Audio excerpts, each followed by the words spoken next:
Donc, le jour de la mort, maintenant on va parler d'Halloween. Et vous verrez, on vous donne d'abord en surface et ensuite on va entrer en profondeur. Halloween, maintenant, on vous dit ici que Halloween plonge ses racines dans le paganisme et la sorcellerie. Cela commence au début avec la fête druidique Serment.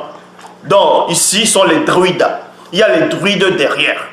Mais après, on va vous présenter qui sont les druides, qui étaient réellement les druides. Comme je dis, quand vous voyez la citrouille, d'autres vont aller dans les magasins, ils vendent la citrouille, d'autres vont faire la soupe à la citrouille. Ah oui, c'est bon la soupe à la citrouille. Surtout quand tu fais ça bien. Tu assaisonnes ça bien. Bonne soupe, bien chaude. Bon. La tête à la citrouille, au départ, c'était pas la tête à la citrouille. C'était pas la citrouille au départ. Mais ça a été transformé en citrouille, là actuellement. Et on met la bougie dedans. Et on met des façons comme la bouche comme un souris. Bon, d'autres vont mettre ça autrement en fonction. Et ils vont mettre les yeux. Et vous verrez ce qui se cache derrière la citrouille. Ce qui se cache derrière la tête. Et certains connaissent peut-être la légende de Jacques dans la citrouille. Jacques à la citrouille, donc Jacques à la lanterne. C'est l'histoire d'un personnage, de quelqu'un qui est venu d'un mythe irlandais, donc qui a nourri cette légende à cette époque.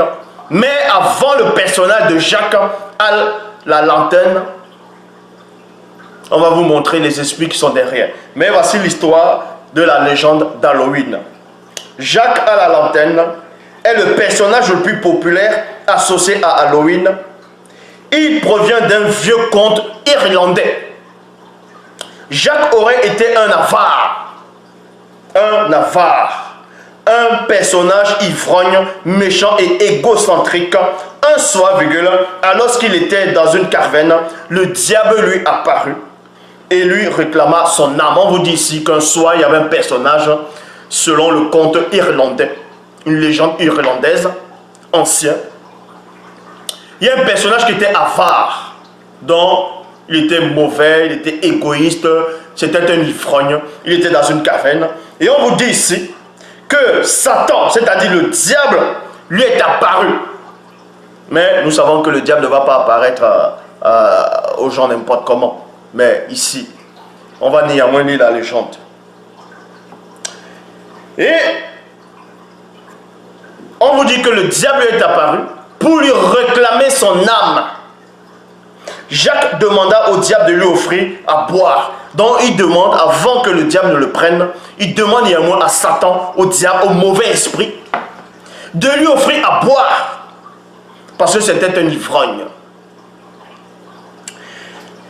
Un dernier verre avant de partir pour l'enfer. Le diable accepta, on vous dit que le diable a accepté, et se transforme en pièces de 6 ponces. Donc il s'est transformé en pièces, tout ça. Et on vous dit que Jacques a saisi le diable, c'est-à-dire Jacques l'a saisi et le place immédiatement dans sa bourse. Cette dernière ayant une serrure en forme de croix, le diable ne peut s'en échapper. Donc, on vous dit dans la légende irlandaise, Jacques là a réussi à attraper le diable, à l'enfermer. Il y avait une croix dessus, donc le diable ne pouvait plus sortir. On sait que ce sont des barnivènes, ça n'a même pas de sens. Par la suite, on vous dit, finalement, Jacques accepta de libérer le diable à condition que ce dernier lui accorde 10 ans de plus à vivre. Nous savons qu'il n'y a que Loba seul qui a le pouvoir de t'accorder des jours. Bon. 10 ans plus tard, on vous dit que Jacques fit une autre farce au diable, le laissant en haut d'un arbre sur lequel il avait gravé une croix grâce à son couteau, avec la promesse qu'il ne le poursuivrait plus. Donc il a encore coincé le diable selon cette légende, cette fausse légende irlandaise ancienne, qu'il a réussi à piéger le diable sur un arbre, dans la promesse que le diable ne vienne plus le voir.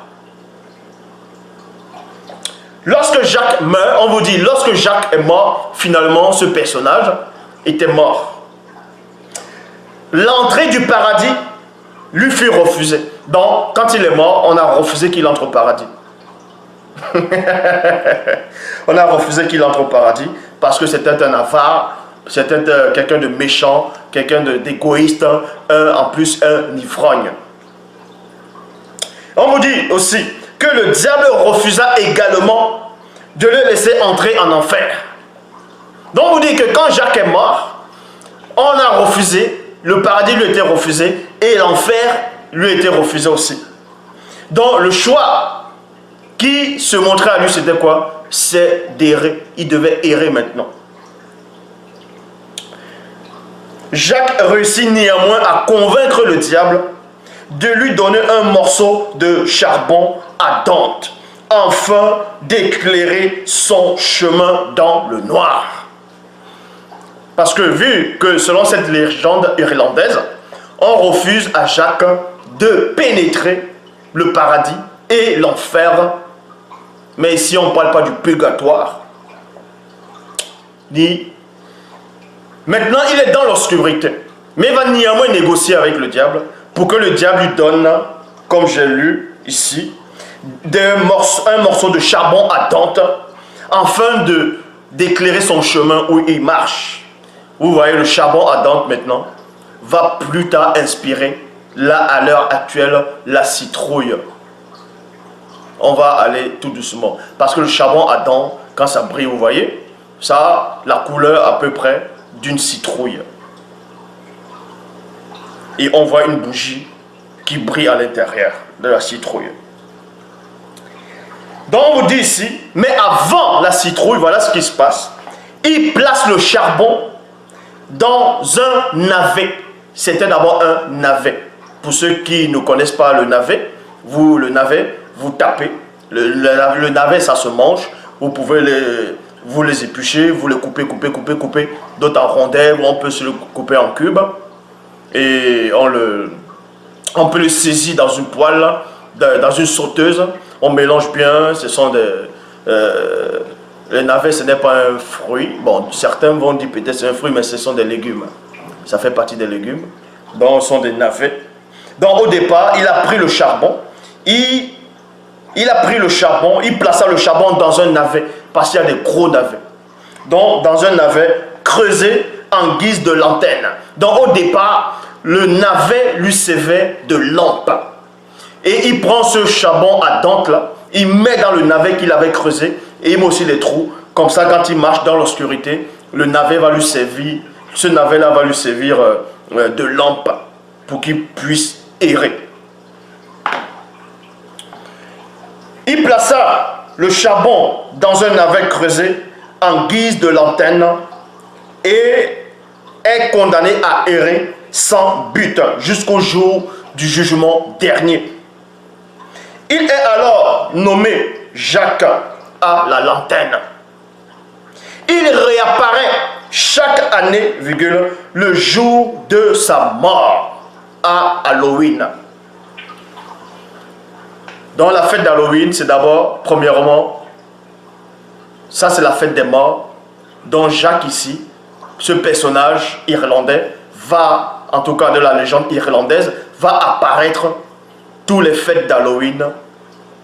En gros, ils sont en train de célébrer la mort de Jacques. Les fêtes d'Halloween. Maintenant, pourquoi, pendant la période d'Halloween, il y a néanmoins des enfants, beaucoup de personnes qui vont demander des friandises? Qu'est-ce que ça représente? Mais vous verrez ici que la légende même de Jacques, l'Halloween même, est plus ancien. La notion même d'Halloween est plus ancienne que Jacques, le personnage irlandais. Donc, le symbole, on vous dit ici qu'à l'origine, le symbole d'Halloween était un navet, comme je vous ai montré, comme je vous ai dit, contenant une bougie pour commémorer la légende de Jacques à la lanterne, condamné à errer éternellement dans l'obscurité entre l'enfer et le paradis en éclairant d'un tison posé dans un navet. Et ensuite, on vous dit, le navet fut progressivement remplacé par une citrouille. Par une citrouille. Par une citrouille. Bon. Vous pouvez voir. Vous allez taper Jacques à la citrouille. Jacques à la citrouille. Non, Jacques à la lanterne. Vous allez voir la citrouille. Et vous allez voir l'ancien navet. Ce que ça représentait. Ce dont ça représentait. Donc, le navet fut progressivement remplacé par une citrouille. Distinction maintenant entre Halloween. La distinction maintenant entre Halloween et la Toussaint, c'est quoi? Distinction entre Halloween et la Toussaint, c'est quoi? On vous dit ici que bien qu'étant prochains, il faut souligner que ces deux événements, festins dédiés aux défunts diffèrent beaucoup. Bon, le soir d'Halloween, on vous dit que les enfants ont coutume de se déguiser avec des costumes suscitant la peur. On va vous expliquer ce que ça représente. On va vous expliquer ce que ça représente. Ça représente quoi ici? Ça représente, on va dire, ça représente la possession démoniaque. Parce que les enfants qui vont se déguiser pour effrayer d'autres personnes, c'est un signe de possession démoniaque, mentale, morale et intellectuelle. Mentale, morale et intellectuelle. Et on vous dit qu'ils vont frapper et sonner dans des maisons. Donc, les gens qui vont se déguiser, ils vont prendre des masques qui effraient. Et déjà, en prenant des masques qui effraient déjà, ils rigolent déjà.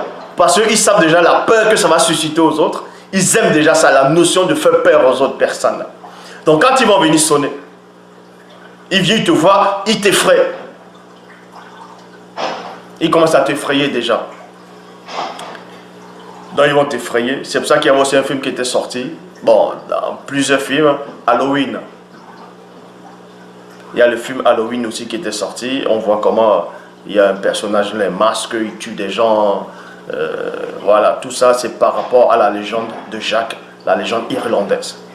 Mais quand les enfants viennent sonner, sachez une chose, que quand ils portent des masques effrayants, dont vous, pendant ces soi-disant fêtes-là, ne laissez plus vos enfants s'habiller en sorcières, apporter des masques effrayants.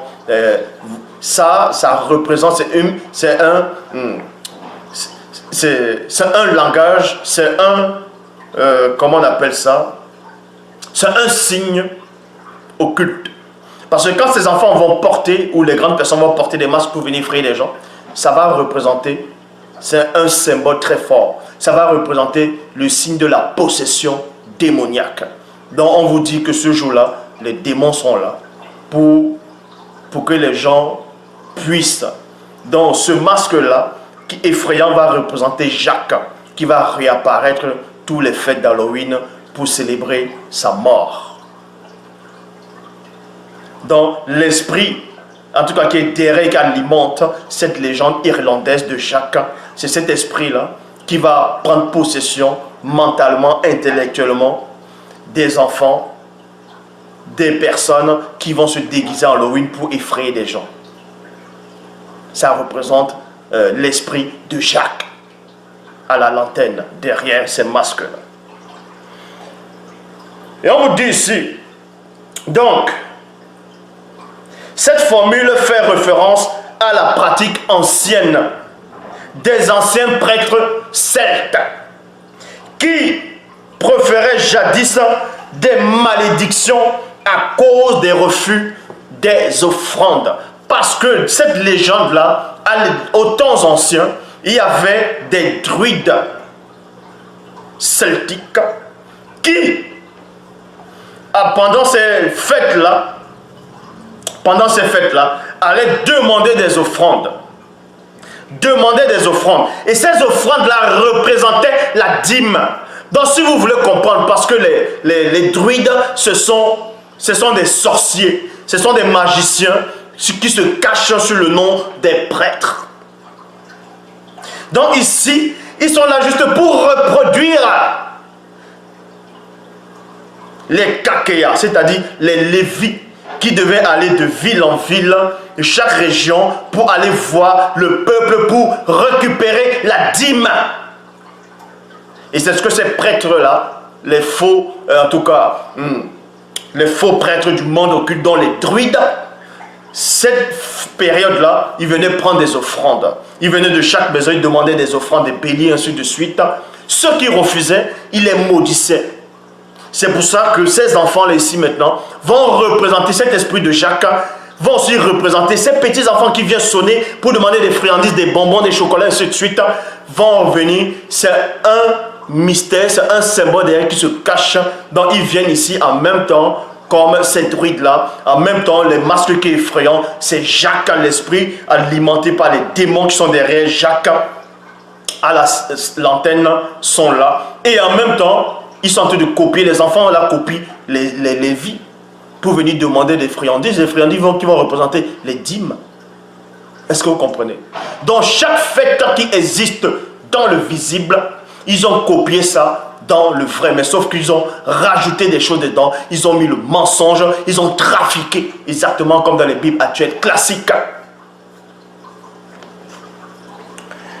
Et on vous dit ici, alors que le lendemain, c'est-à-dire le jour de la Toussaint, la tradition catholique nommée mort, les morts, ainsi le jour de la Toussaint, des messes auxquelles les enfants sont les premiers à être invités, sont organisées au sein de toutes les églises catholiques. C'est pour ça qu'il est dit dans la Bible même actuelle classique, dans Lévitique chapitre 20 au verset 6. Si un homme consulte d'une manière ou d'une autre les esprits des morts, c'est une forme d'idolâtrie, j'interviendrai contre lui et je l'exclurai du peuple. Vous pouvez voir ça dans la version Bible en français courant et Bible parole de vie. Parole de vie, quelle vie. Bon. Maintenant, la farce ou friandise, on vous dit ici, pour obtenir ces sacrifices, des druides allaient de maison en maison et réclamant des veaux gras, engraissés, des moutons noirs, de la femme et des êtres humains. On promettait la postérité à ceux qui donnaient, alors qu'on proférait des menaces et on maudissait ceux qui ne donnaient pas, ceux qui refusaient de donner.